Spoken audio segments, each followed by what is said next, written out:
بسم اللہ الرحمن الرحیم۔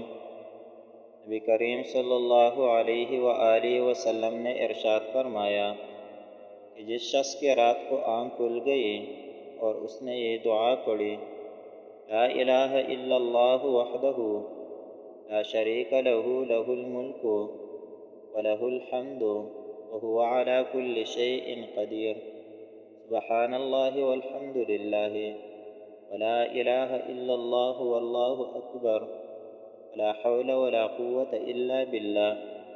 پھر اس کے بعد اس نے یہ دعا پڑھ لی، اللہم اغفر لی، یا کوئی بھی دعا کر لی اس کی دعا ضرور قبول ہوتی ہے۔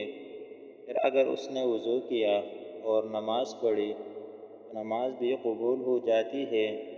اللہ تعالی ہم سب کو عمل کرنے کی توفیق عطا فرمائے، آمین ثم آمین۔